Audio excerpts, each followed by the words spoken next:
Radio Kantipur, radio राष्ट्रको। सत्तारूढ नेकपामा संयुक्त प्रस्ताव ल्याउन अध्यक्षद्वयलाई मनाउने पहल सुरु। दाहालले पेश गरेको प्रस्तावको काउन्टरमा ओलीको प्रस्ताव आए, पार्टी फुट्ने जोखिम रहेको दोस्रो तहका नेताहरूको विश्लेषण।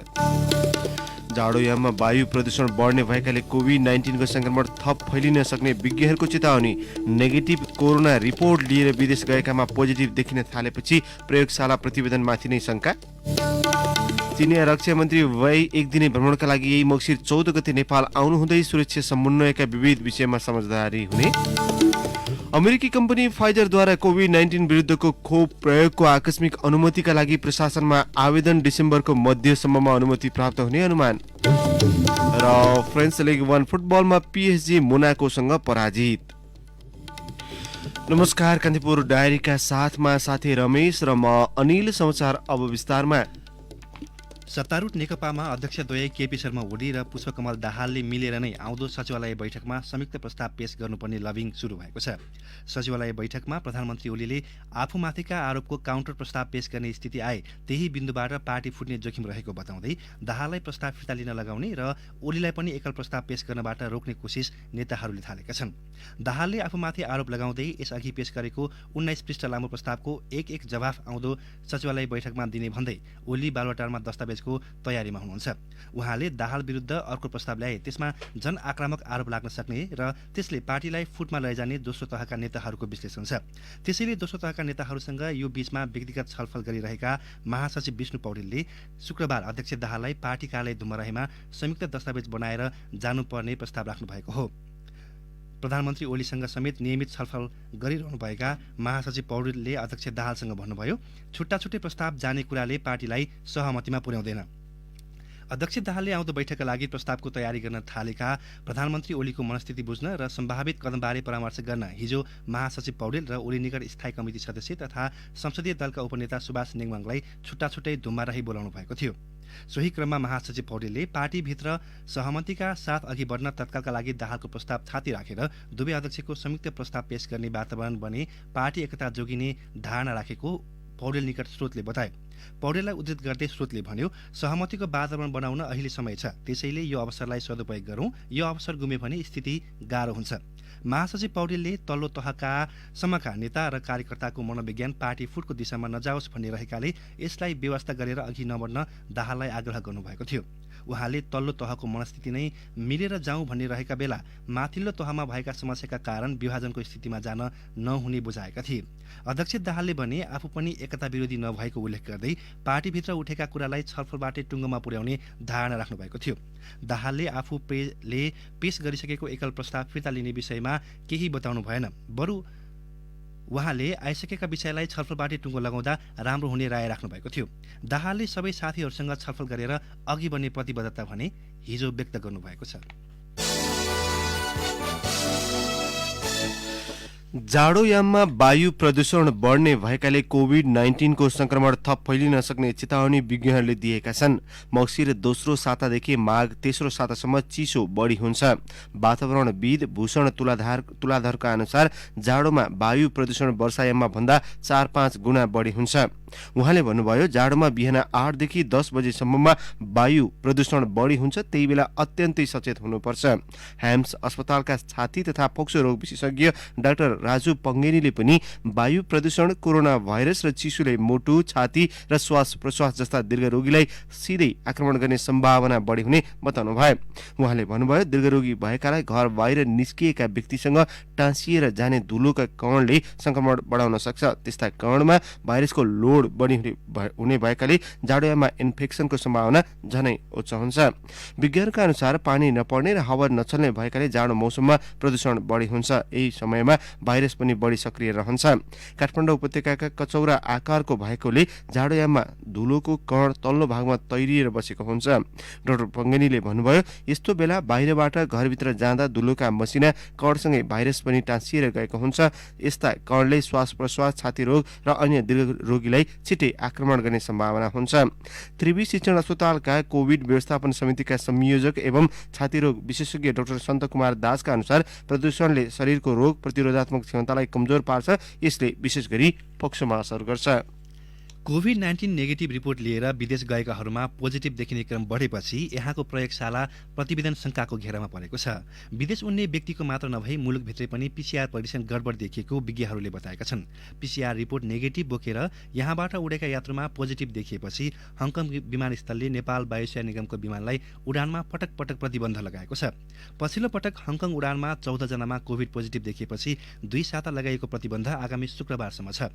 निगमका महाप्रबन्धक डिम प्रसाद पौडेलले कान्तिपुरसँग भन्नुभयो, जापान र हङकङ उडानमा पीसीआर रिपोर्टमा बढी समस्या देखियो। प्रयोगशालाहरू छानबिन गर्न स्वास्थ्य मन्त्रालयमा निवेदन समेत दिएका छौं। स्वास्थ्य मन्त्रालयका प्रवक्ता डाक्टर जागेश्वर गौतमले सो निवेदनबारे थप बुझ्न एउटा समिति बनाइएको बताउनुभयो। निगमका महाप्रबन्धक पौडेलका अनुसार निजी प्रयोगशालाको रिपोर्ट बढी शङ्कास्पद देखिएको छ। उहाँले भन्नुभयो, नेपालमा नेगेटिभ र विदेशमा पोजिटिभ देखिएका सबै रिपोर्ट निजी प्रयोगशालाका हुन्। सरकारी प्रयोगशालाको रिपोर्टमा समस्या देखिएको छैन, त्यसैले हाल सरकारीबाटै परीक्षण गराउन भनिएको छ। राष्ट्रिय जनस्वास्थ्य प्रयोगशाला एनपीएचएल टेकुकी निर्देशक डाक्टर रुना झाले विदेश जानेहरूको पीसीआर परीक्षण प्रतिवेदन यहाँ नेगेटिभ आए पनि बाहिर पोजिटिभ देखिएको गुनासो आएको बताउनुभयो।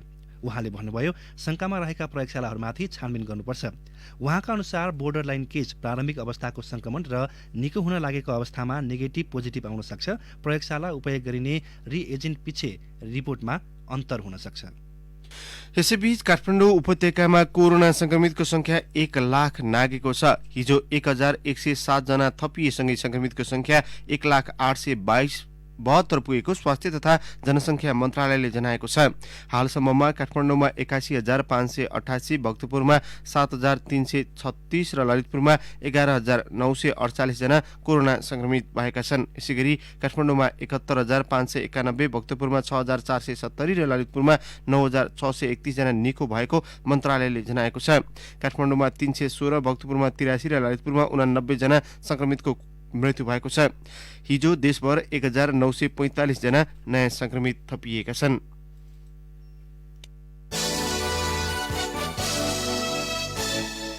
चिनिया रक्षा मन्त्री वेई फेङहे एकदिने भ्रमणको व्यस्त तालिका लिएर मङ्सिर 14 गते नेपाल आउनुहुने भएको छ। परराष्ट्र मन्त्रालय स्रोतका अनुसार नेपाल चीन सम्बन्धको 65औं वर्षगाँठका अवसरमा रक्षा मन्त्री वेईको भ्रमण हुन लागेको हो। भ्रमणमा आपसी सुरक्षा समन्वयका विविध विषयमा कुराकानी हुनेछ। रक्षा मन्त्री वेईले राष्ट्रपति विद्यादेवी भण्डारी, प्रधानमन्त्री एवं रक्षा मन्त्री केपी शर्मा ओली सहितका नेताहरूसँग भेटवार्ता गर्नुहुनेछ। चिनिया दूतावासले आयोजना गर्ने द्विदेशीय सहयोग समन्वयको बृहत कार्यक्रममा पनि उहाँले सहभागिता जनाउनुहुनेछ। वीरगञ्जको पुरानो मध्येको तेजारथ टोल छठ घाटमा यो वर्ष न कुनै सजावट भयो न व्रतालु नै आए। पहिलो पटक छठमा यो घाट व्रतालु विहीन देखेको स्थानीय विदुर गौतम बताउँछन्। उनले भने यो घाटमा 25 वर्ष यता निरन्तर व्रतालुको भिडभाड देख्थे। यो वर्ष न त घाट सजाइयो न त व्रतालु नै आए। वीरगञ्ज 5 महल टोलकी 45 वर्षीय व्रतालु प्रतिमा देवी राजपूतले यो वर्ष घरमै छठ पूजा गरेकी छिन्। विगतका वर्ष नजिकका छठ घाटमा गएर पूजा गर्दै आएकी उनले यो वर्ष कोरोना महामारीका कारण घरमै पूजा गरेकी हुन्। उनले भनिन्, कोरोनाको डर त्यसमाथि घाटहरू नसजाइएकाले पनि त्यहाँ जाने नजानेमा धेरै व्रतालुलाई अन्यल भए। सबैजसोले घरमै सुरक्षित रूपमा पूजापाठ गरे। 4 वर्ष यता मोडलीकी व्रतालु मनिषा लामिछानेले छठमा घरमै पूजा गर्दै आएकी छिन्। यो पटक कोरोना महामारीका कारण छठ पूजालाई घरमै निरन्तरता दिन उनलाई झन सहज भयो। उनले भनिन्, घाटमा भिडभाड गर्नु र जानु सुरक्षित नदेखेर मैले घरमै पूजा गर्ने परम्परालाई निरन्तरता दिएकी हुँ। त्यहाँका कतिपय ससाना घाटमा यो वर्ष व्रतालु नै गएनन्। ठूला घाटहरूमा पनि भिडभाड कम भयो।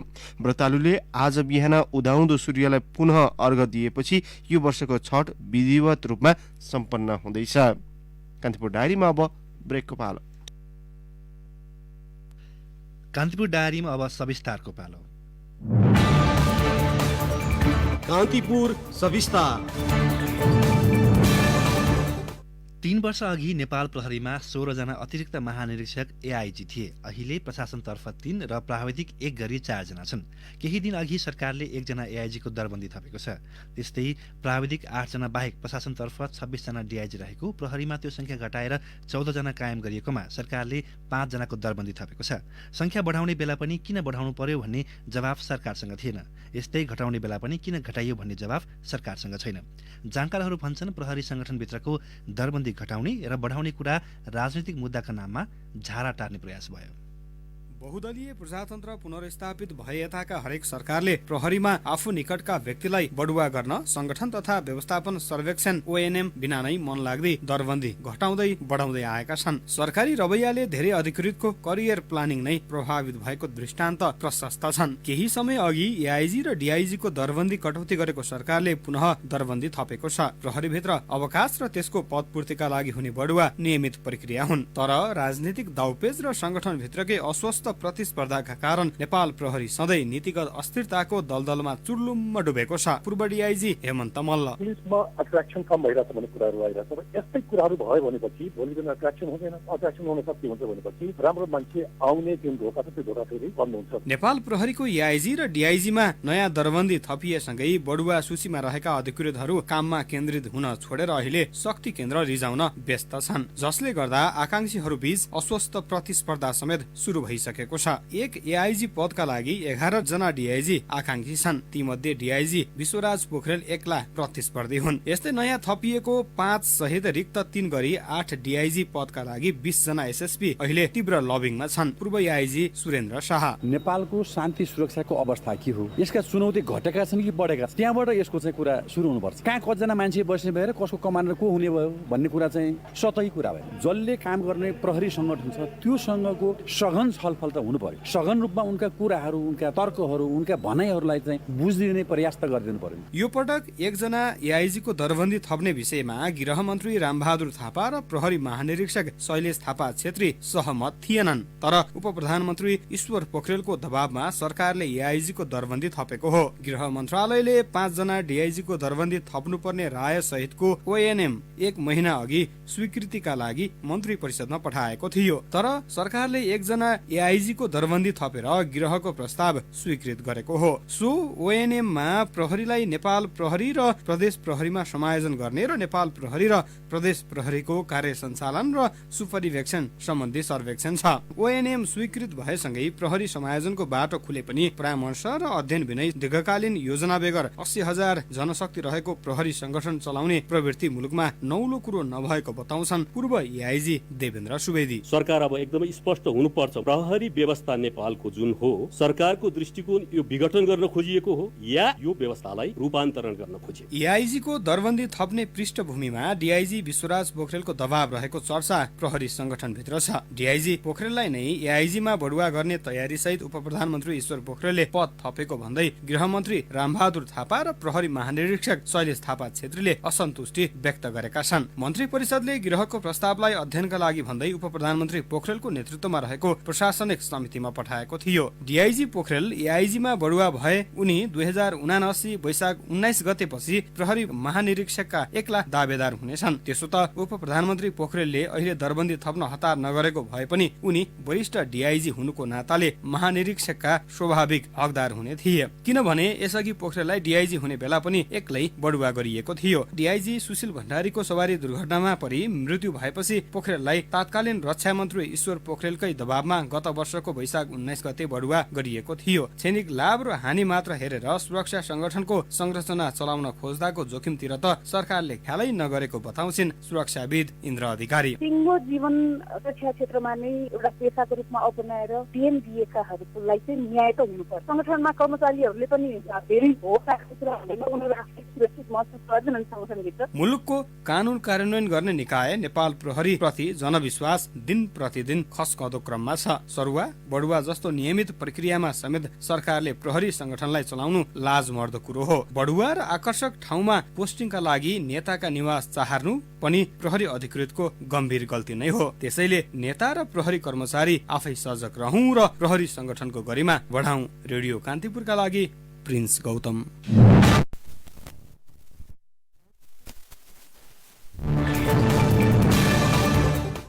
यसैबीच सरकारले नेपाल प्रहरीमा बेलैमा दरबन्दी अनुसार पदपूर्ति नगर्दा समायोजनमा सकस देखिएको छ, जसका कारण प्रहरी कर्मचारीलाई नेपाल प्रहरी र प्रदेश प्रहरीमा समायोजन गर्दा खाली दरबन्दी राखेरै पठाउने वा पदपूर्तिका लागि आवेदन खुलाउने भन्नेमा अन्यल थपिएको छ। समायोजनको मुखमा पदपूर्ति नगर्दा यसअघि नै प्रदेश सरकारका आन्तरिक मामिला तथा कानून मन्त्रीहरूले गृह मन्त्रालयको ध्यानाकर्षण गराएका थिए, तर त्यसका बावजुद 5,500 भन्दा बढी जनशक्तिको भर्ना प्रक्रिया अघि बढिसकेको छ। अझै प्रहरीमा 6,000 भन्दा बढी दरबन्दी रिक्त रहेको छ।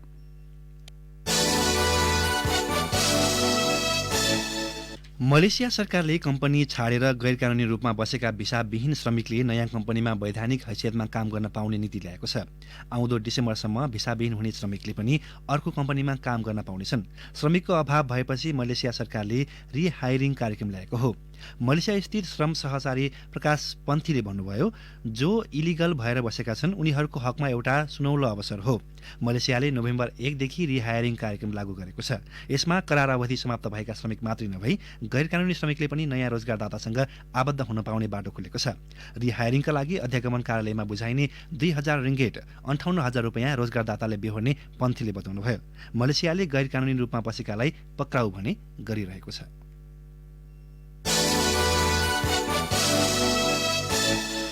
अर्थ मन्त्रालयले स्थानीय तहमा 396वटा आधारभूत अस्पताल निर्माणका लागि स्रोत सुनिश्चित गरेको छ।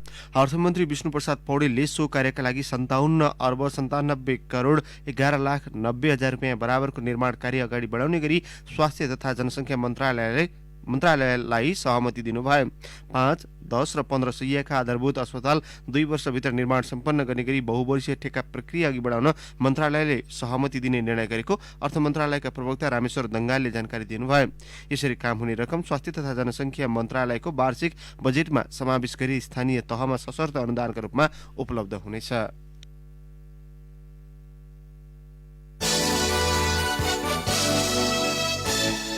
त्रिभुवन अन्तर्राष्ट्रिय विमानस्थल र गौतम बुद्ध क्षेत्रीय अन्तर्राष्ट्रिय विमानस्थलको स्तरोन्नति गर्न एसियाली विकास बैंक एडीबीले $15 करोड बराबरको सहुलियत ऋण स्वीकृत गरेको छ।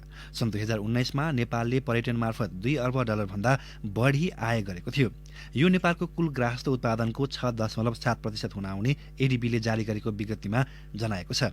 त्रिभुवन विमानस्थल नेपालमा सञ्चालन रहेको एकमात्र अन्तर्राष्ट्रिय विमानस्थल हो। आन्तरिक हवाई यात्राका लागि पनि यो प्रमुख केन्द्र हो।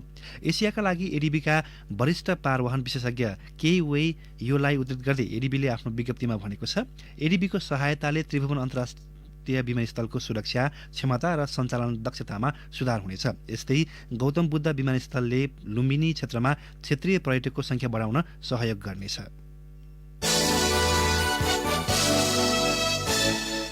दिगो वन व्यवस्थापन सम्बन्धी प्रमाण दिने अन्तर्राष्ट्रिय संस्था फरेस्ट स्टेवार्डशिप काउन्सिल FSCबाट प्रमाणित एसियाकै पहिलो सामुदायिक उद्योग धराशायी भएको छ। बझाङको जयपृथ्वी नगरपालिकामा रहेको मालिका हाते कागज उद्योग व्यवस्थापनको लापरवाहीका कारण 2 वर्षदेखि बन्द छ। उद्योग बन्द भएपछि त्यहाँका संरचना र उपकरण समेत अलपत्र बनेका छन्। उद्योग भवन वरिपरि झार पलाएको छ। उद्योग भवनका काठ पनि स्थानीयले चोरेर लगेका कारण भत्किने अवस्थामा पुगेको हाम्रा सहकर्मीले जनाएका छन्। हाते कागज बनाउँदा पानी जम्मा गर्ने पोखरी पनि भत्किएको छ। कान्तिपुर डायरीमा पुनः ब्रेकको पालो। कान्तिपुर डायरीमा अब आर्थिक प्रसङ्ग। राष्ट्रिय पञ्चायतमा तत्कालीन प्रधानमन्त्री लोकेन्द्र बहादुर चन्दले महाकाली किनारै किनार राजमार्ग बन्छ, यो बनाउनै पर्छ भन्नुभएको बेला बैतडीको शर्मालीका हरिकृष्ण कलौनी तन्नेरी थिए। खबर सुन्दा उनलाई सुदूरपश्चिमको सडक पूर्वाधार विकासमा सरकारले छिट्टै कायापैलट हुने काम गर्ला भन्ने लागेको थियो। उनले त्यो खबर सुनेको लामो समयपछि महाकाली करिडोर निर्माण त सुरु भयो, तर काम अति नै सुस्त छ। 425 किलोमिटर लम्बाइको करिडोरको बल्ल 140 किलोमिटर ट्र्याक खुलेको छ। 63 वर्षीय कलौनी भन्छन्, रेडियोबाट त्यो समाचार सुनेको करिब 40 वर्ष भयो, बल्ल काम थाले भन्ने सुन्दैछु। कञ्चनपुरको ब्रह्मदेवदेखि डडेलधुराको जोगबुढा शीर्ष रूपाल बैतडीको तल्लो सोराड क्षेत्र छिचोल्दै झुलाबाट भएर दार्चुलाको टिङ्करसम्म निर्माण हुने महाकाली करिडोर कलौनीको उमेरका त्यहाँका बासिन्दाका लागि अहिले पनि सपना जस्तै छ। ब्रह्मदेवदेखि दार्चुला टिङ्करसम्मका लागि करिडोर निर्माण सुरु भएको पनि 13 वर्ष भइसकेको छ। सुरुमा दार्चुला सदरमुकामदेखि टिङ्करसम्म सडक निर्माण सुरु भएको थियो। आर्थिक वर्ष 2065-66 देखि सरकारले महाकाली करिडोरको अवधारणा अनुरूप काम अगाडि बढाएको हो। कञ्चनपुर, डडेलधुरा, बैतडी र दार्चुलाका विकट क्षेत्रलाई जोड्दै चीनको सीमासम्म पुग्ने सो सडकको निर्माणले सुदूरपश्चिमका पहाडी जिल्लाको आधाभन्दा बढी भूभाग सिधै तराईसँग जोडिने भए पनि निर्माण कार्य भने कछुवाको गतिमा छ। राष्ट्रिय योजना आयोगका पूर्व सचिव गोविन्द भट्ट भन्नुहुन्छ, पञ्चायतकालमै महाकाली करिडोरको कुरा उठेको हो। सुदूरपश्चिममा विकासका यस्ता सपना धेरै पटक कागजमा कोरिए, व्यवहारमा कार्यान्वयन हुन सकेन। पेट्रोल ढुवानी गर्ने ट्याङ्करमा फल्स चेम्बर बनाई इन्धन चोरी गरेको फेला परेपछि आयल निगमले थप अनुसन्धान गरिदिन नेपाल प्रहरीको केन्द्रीय अनुसन्धान ब्युरो सिआइबीलाई अनुरोध गरेको छ। निगमले सिआइबीलाई पत्र पठाउँदै अन्य व्यक्ति पनि साङ्गठनिक चोरीमा संलग्न हुन सक्ने जनाएको छ। यसबारे अनुसन्धान र कारबाही गरिदिन निगमले अनुरोध गरेको हो। निगमका कार्यकारी निर्देशक सुरेन्द्र कुमार पौडेलले उद्योग वाणिज्य तथा आपूर्ति मन्त्रालय र गृह मन्त्रालयलाई बोधार्थ गरी नेपाल प्रहरी प्रधान कार्यालयलाई पठाएको पत्रमा भनिएको छ, स्वीकृत मापदण्ड बाहेक कोप फिटिङ जडान बनाई इन्धन चोरी गरेको तथ्य फेला परेको हुनाले चोरीमा अन्य व्यक्ति संगठित अपराधमा संलग्न हुन सक्ने सम्भावना देखिन्छ। अब अन्तर्राष्ट्रिय प्रसङ्ग। कोरोना संक्रमण विरुद्ध तयार पारिएको खोपले 94% सफलता पाएको दावी गर्दै आएको अमेरिकन कम्पनी फाइजरले खोपको आकस्मिक प्रयोगको अनुमतिका लागि स्थानीय प्रशासनमा आवेदन दिएको छ। फाइजर तथा उसको सहयात्री बायोटेकले अमेरिकाको खाद्य तथा औषधि प्रशासनमा खोपको आकस्मिक प्रयोग अनुमतिका लागि आवेदन दिएका हुन्। प्रशासनले प्रयोगका लागि सो खोप सुरक्षित रहे नरहेको अध्ययन गर्नेछ। सो खोपको कति समय लाग्छ भन्ने यकिन नभए पनि आगामी डिसेम्बरको मध्यसम्ममा अमेरिकाले स्वीकृति प्रदान गर्न सक्ने बीबीसीले जनाएको छ। सोही खोप प्रयोगका लागि बेलायतले 4 करोड डोज प्री बुकिङ समेत गरिसकेको छ, जसमध्ये सन् 2020 भित्र 1 करोड डोज उपलब्ध गराइसक्नुपर्नेछ। अमेरिकामा बढ्दै गएको मृत्युदर कम गर्नका लागि समेत खोपको आवश्यकता देखिएको आवेदनमा उल्लेख गरिएको छ। पछिल्लो समय त्यहाँ गत जुन यताकै सर्वाधिक धेरै एकै दिन 2000 जनाको संक्रमणकै कारण ज्यान गएको छ। अमेरिकी प्रशासनले प्रयोगका लागि स्वीकृति दिएमा सो खोप विश्वमै पहिलो हुने जनाएको छ। सामान्यतया अमेरिकामा कुनै पनि नयाँ खोप स्वीकृतिका लागि औसत समय 8 वर्ष रहँदै आएको छ।